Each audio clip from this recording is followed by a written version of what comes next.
Today, I'm speaking with Guy Christensen, a pro-Palestinian activist who's gained millions of followers on TikTok and Instagram for his principled opposition to the genocide in Gaza and his clear and concise videos that have educated many young people about the US-backed Israeli regime and the crimes they've carried out against the Palestinian people.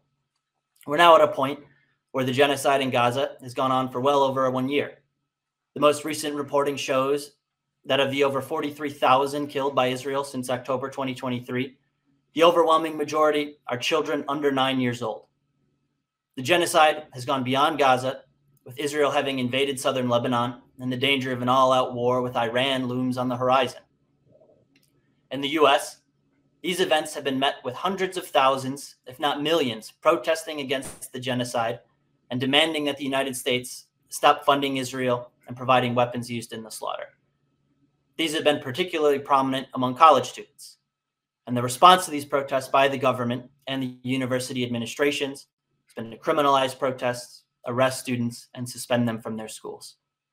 So Guy, I want to begin by asking you how you became involved in this fight against the genocide. Can you tell us about how these events radicalized you? What made you feel that you had to speak out and expose the actions of the US and Israeli governments? Sure. So previous to October 7th, I had a platform I'd been posted on for like 3 or 4 years. I had a few million followers already. And when my feed became flooded with pro-Israel posts about Gaza and Hamas, I knew absolutely nothing about Israel or Palestine. I'll admit that. And suddenly I was seeing all these videos and I had no idea what they were talking about. And I was looking at all of them, and the idea I got was that Hamas was terrible, that the Palestinians were terrible human beings. And it was a little weird to hear this because it was borderline hateful. And I saw a pair of comments on my TikTok that one said, all it said was Google Nakba, and the other one said, Google open air prison. And I did. And what I found took me down a path that changed my whole entire life. As I did research into the true nature of the Gaza Strip, it's an open air prison. The people there aren't free. They are controlled by the state of Israel. Their supplies have been restricted for over a decade, limiting even their calories to keep the Palestinian people on the brink of collapse, but just enough to stay alive. Israel has been brutalizing and oppressing the Palestinians. And what I was seeing on my content feed, what I was seeing in the Western media did not match up at all. And I was astonished. Why was nobody talking about these atrocities that have been occurring in the context of October 7th? I didn't understand. And I, I looked at the situation, and because of being raised in the American school system, I drew parallels between the colonization of Palestine and the colonization of America, of the Native Americans. And I made a single video talking about how there were all these parallels between these two colonial projects. And shortly after, I received a email from a Zionist newspaper in Israel offering me $5,000 to pledge my support to Israel for Zionism on live stream, and I was disgusted. My morals were not for sale, and it really solidified my decision to speak out, because in the media I was seeing every single news outlet painting Israel as 100% in the right, even after they came in and slaughtered thousands of Palestinians in the weeks following October 7th. And I didn't understand. And I knew somebody needed to say something. And I asked myself, why do I have this platform if I don't try to speak out, if I don't use it for what I think is good? And so I began talking about Palestine. And even though I knew basically nothing in the beginning, I've poured thousands of hours into research on it. And with every new video I've made, I learned of the further extent of Israeli brutality and oppression of the Palestinian people. And so that's how I'd say I got into it. Yeah. Yeah, I think, I mean, what you speak to, I mean, I think a lot of people have gone through a similar kind of experience where, they're seeing these events unfold and they're like, I mean, just like really shocked that something like this could happen in the modern world. Yeah. And really have taken up, a fight to try to understand. I mean, what is the state of Israel? How did it come into existence? Um, so what, I think that brings me to another question. I mean, more broadly, for people that your peers, what is your generation thinking about these issues? I understand you were in high school when it began, and now you're in college. Yeah, how do you and your peers see these developments? I mean, what has the sort of political landscape on campuses become? I feel like a majority of people recognize that Israel is committing not not exactly a genocide, but they definitely realize that Israel is the wrong, and a majority of people, I think. Um, I feel like, well, I'm tapped into the pro-Palestinian organizations on my campus, and we all feel like, especially before the election, like that the duopoly is not for us. The duopoly is going to continue committing this genocide, and so we were not going to give our support to them. I mean, why would we? Would you try to re-elect Hitler?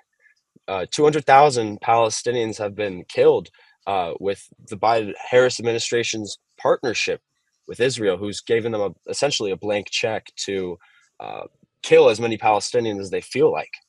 We've footed the cost of 70% of Israel's military costs since October 7th, and we are massively responsible for this. So there was a consensus amongst the political groups I'm a part of that we aren't going to help re-elect the Democrats. I mean, they're committing genocide even now as we speak. Yeah, I think no. I mean, the response among young people in particular has been very powerful. I mean, since October of last year, I've spoken with many people who when asked about the role of Biden, and the Democratic Party, I mean, the first thing they say is, "I can never back them again. I can never support them again. I can't cast my vote for Exactly. genocide." I want to ask a little bit more about. I mean, you mentioned the Zionist groups that have targeted you. I mean, including attempting basically to buy you off, to Yep. be pro-Zionist. But I also understand that now it seems that it's clear that you can't be bought. That there's been even attempts to threaten. I believe there was an attempt to try to get you placed on a no-fly list. Can you say a little bit just more about what has happened here and sort of attempts to intimidate you? Yeah, so if they can't buy you, they're gonna try to threaten you, and that's what happens. So I'll go over all the different instances I can think of that Zionists have tried to target me. So while I was in high school, I was a senior in high school when October 7th happened. So I mean, like, I was in only in high school for a few more months, but I had conversations with my administrators telling me how often and the pure volume of calls they had received over those few last months of my high school, reporting me. But Zionists calling the school, trying to get me kicked out, trying to stir up the administration against me. Luckily, they didn't act on anything, but that was, I mean, one of the first instances I can kind of remember where, I mean, obviously, over the last year, I've received an uncountable number of hate DMs and messages and threats, online threats from Zionists in my DMs and emails and all of that. But yeah, they tried reporting me to my high school, I think, to get me kicked out. Then over the summer, a Zionist called my uncle who lives across the country asking for information about me. I think my uncle quoted him saying, "We need to stop him." I think in December, I was sent a photo on Instagram from an Israeli account showing that they had written my name on a bomb that I assume they dropped on either the West Bank or Gaza, alongside a bunch of other pro-Palestinian activists. They've written countless smear articles about me and pushed them on the Google search when you look up your favorite guy or my name, using like SEO tricks to stay at the top of the search results. Uh, they also created I don't know if it was for the purpose of countering my content, but there was a Zionist Hasbara site called Words of Iron, and what it essentially was a feed. It gave people a feed, Zionists, um, to go and report pro-Palestinian content. It was just an endless feed of pro-Palestinian content, and they were meant to go and report that video and leave like pro-Israel comments on it. And my videos were about half of the videos on that feed, and actually launched a campaign to reverse that words of iron sight and go on there and actually go share and uplift those pro-Palestinian feeds or the content on there. And it actually worked. I think they eventually took the site down because it was backfiring. But those are just some examples of how I've been harassed by Zionists. And this recent event that involves the FBI and the no-fly list. Halfway through October, I was invited by Dr. Butch Ware, who's a professor at UCSB, to come speak at a panel on social media and social justice at UCSB in California for a 3-day event called End of Empire and the Future of Freedom. This was a big opportunity for me, and I was really excited about it because I've never flown by myself before, let alone across the country while I'm in college. And so I spent the 2 weeks beforehand preparing, and it was a Friday, I woke up, my phone had gone off. This was the day I was supposed to travel, and it was a text from my dad saying, the FBI is at our house. There are 3 cop cars surrounding our house asking for you. Apparently, someone called the FBI and claimed you had planted bombs across synagogues in Pittsburgh. And this was what I woke up to. And I'm looking at this text right where I'm sitting now, actually. And I'm like, what do I do? I called my dad, and he basically told me the same thing. They didn't give him that much information, but he warned me that they were going to come and try to contact me. And this is the day I was supposed to travel. I had to go to the airport in literally like 2 or 3 hours. And so that's what I did. And as soon as I walked into the airport, I got a phone call from a detective from the city I'm in, asking what I was up to and about me. I knew exactly what it was for. And he was calling me on behalf of the Pittsburgh FBI office, who were assigned the case because of the nature of the call that was made into the FBI, obviously. And I told him, FYI, I'm at the airport right now.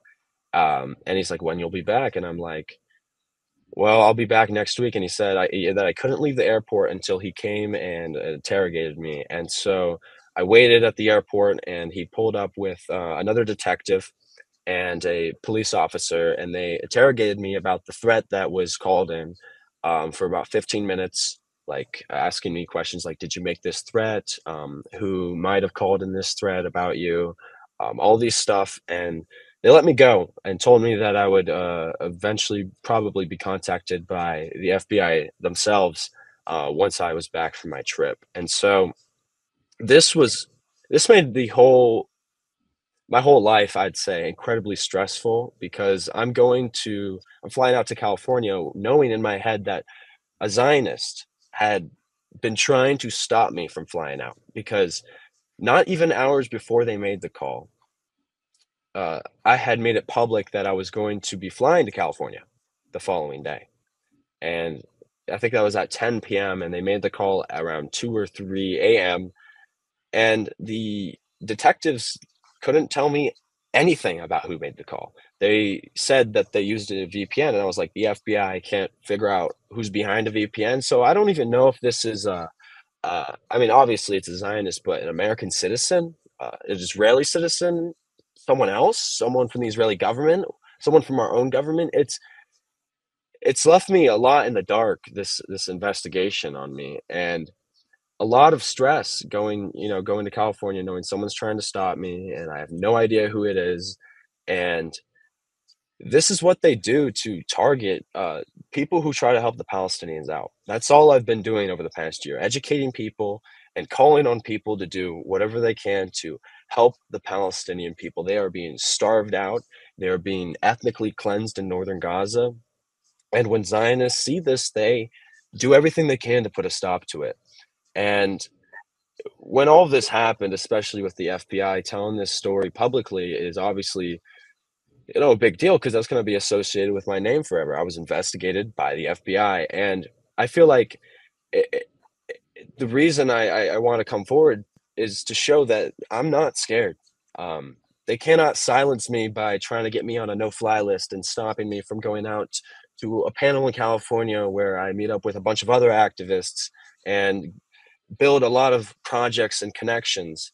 I won't hold back my words to tell the world that Zionists target anyone who helps the Palestinians, even if they're an 18-year-old freshman in college. No matter what, they will do everything they can because they're so deep in their hatred that they do not care who they destroy. And we could see this I mean, this is a microcosm of what's happening in the Levant right now. Israel went from attacking Gaza to launching an operation of the West Bank, into Lebanon now, and into Syria, and bombing Iran and fighting the Houthis. It doesn't matter to them who they destroy. So, yeah, I mean, that's basically the story. Yeah, I mean that's pretty. I mean, it's just somewhat stunning. I mean, to think that really the drastic actions they're willing to go to try to silence. I mean to me, I mean what immediately calls into mind is, I mean, what is the sort of opposing sides here? I mean, you have the Israeli government, I mean, backed by the United States, that's provided it, billions upon billions of dollars, not just in weapons and bombs, but certainly also in agents and intelligence support, to try to Oh root yeah. out, try to create smear campaigns online, and to try to. I mean, there was a discussion with a U.S. general in at some point last year at a meeting of, I mean, both billionaires and military generals and world leaders, and I mean, one of the things he said was that the information war is one of the most crucial components, and if they lose control of the narrative, they won't be able to expand their wars, and so I mean they certainly see this as critical. Well, I yeah, I also, I mean, mean, sorry, go ahead. Israel manufactures consent using Western media, and I mean, saying that if they lose control of the narrative, then they cannot expand their war is exactly right, because the media has served as a tool for consent to bomb hospitals and destroy the healthcare system, and like, I mean, what you said about how American intelligence works with Israeli intelligence, and we saw how they shut down the college protests across America. And I think even at one college, I think it was Ohio State, they had snipers posted on the roof above the pro-Palestinian demonstration. And in UCLA, we had an all-out brawl between pro-Israel protesters attacking the encampments, like literally launching an attack on the encampments of the pro-Palestinian students. And this is aided and abetted by our government.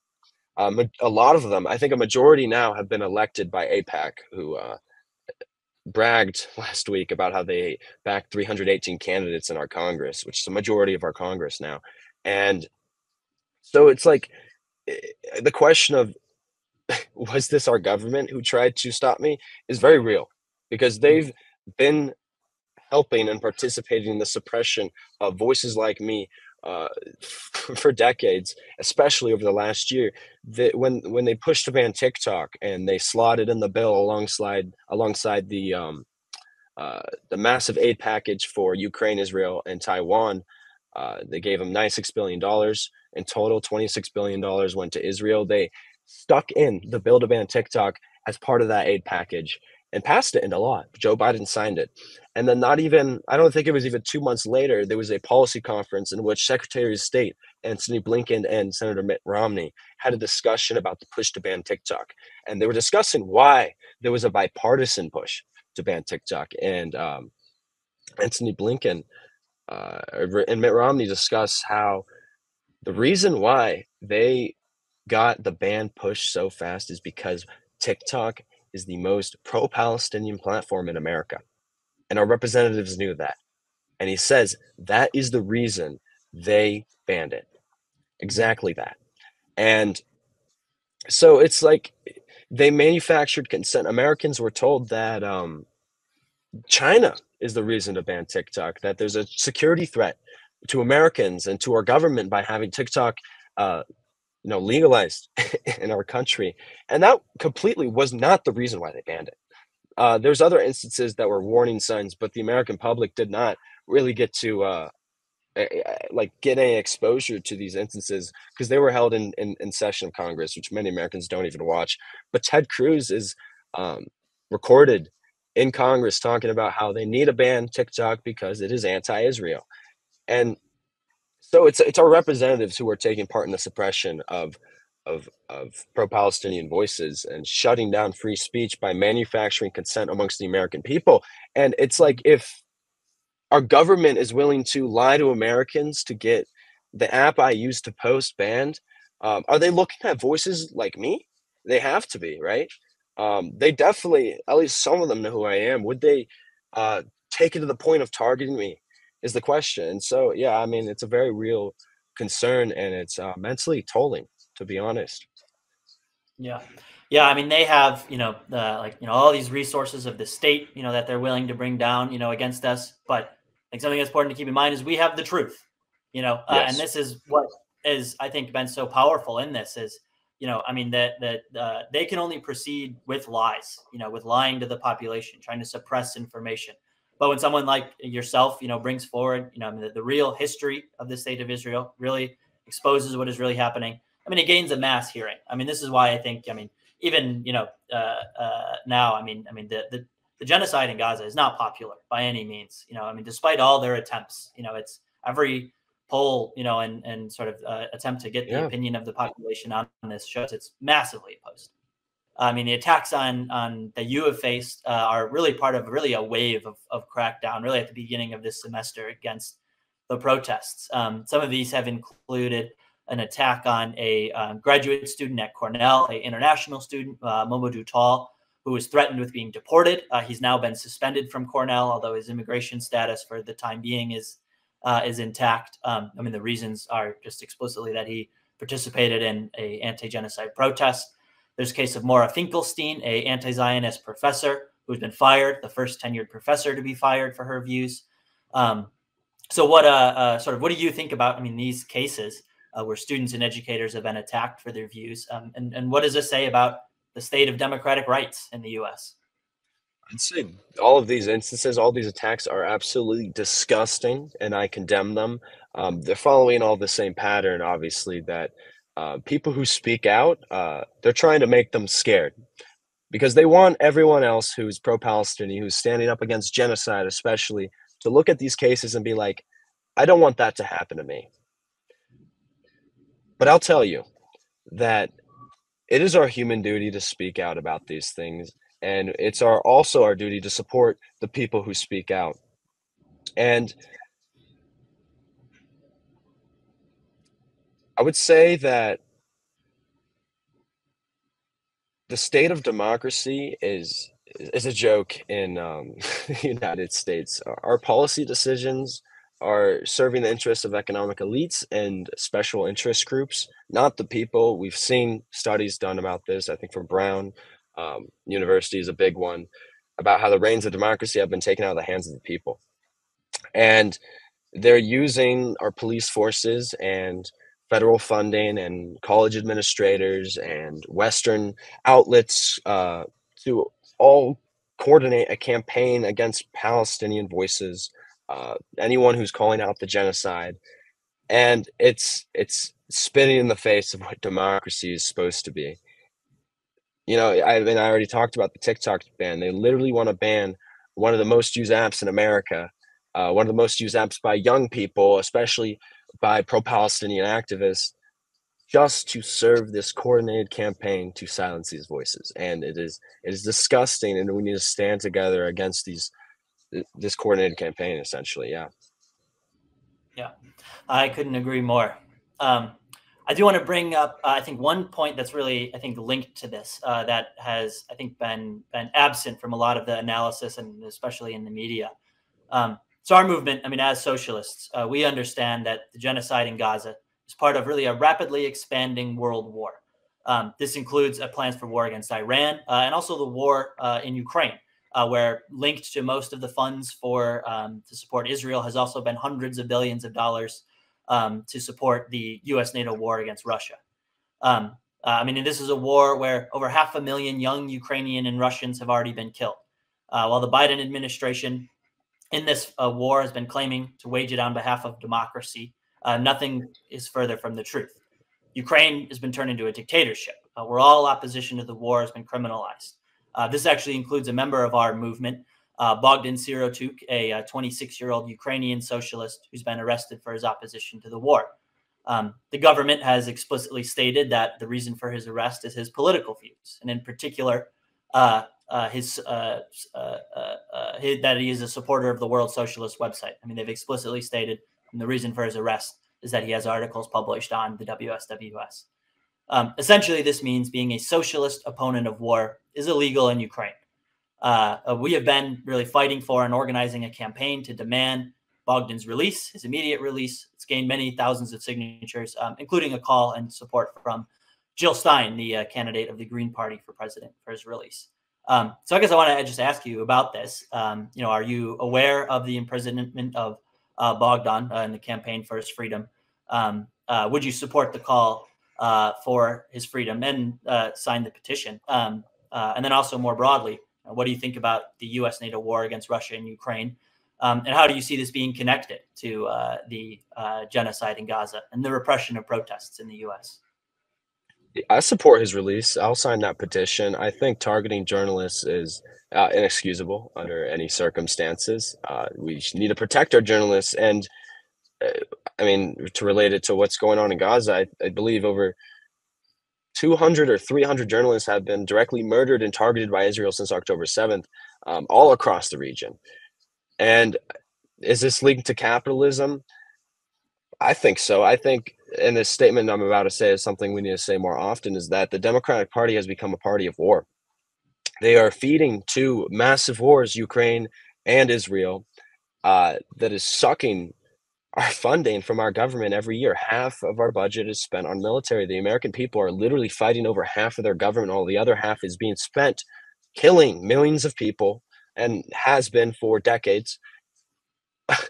While the military industrial complex, the military industry, and the war industry actually in the United States is seeing massive profits. We give them money, Ukraine and Israel and all these other countries, and they spend it on these defense companies in the United States, and American people see none of that money. I massively oppose the system, and it all kind of goes back to Citizens United, where we introduced big money into politics, corporate lobbying, and that is the point in which studies say that we began declining in the people's representation in policy decisions. And so, could you say that is capitalism related? I definitely agree with that. So yeah. Well, thanks again to Guy Christensen for joining us today. If you're not already, you can follow Guy on TikTok at Your Favorite Guy, and on Instagram at Guy Christensen. And if you want to know more about our movement, the World Socialist website and the International Youth and Students for Social Equality, you can go to wsws.org/IYSSE. If you want to sign the petition to free our comrade Bogdan Siratuk, you can go to wsws.org/freebogdan. So thanks again, Guy, for joining us. Thank you, Andy.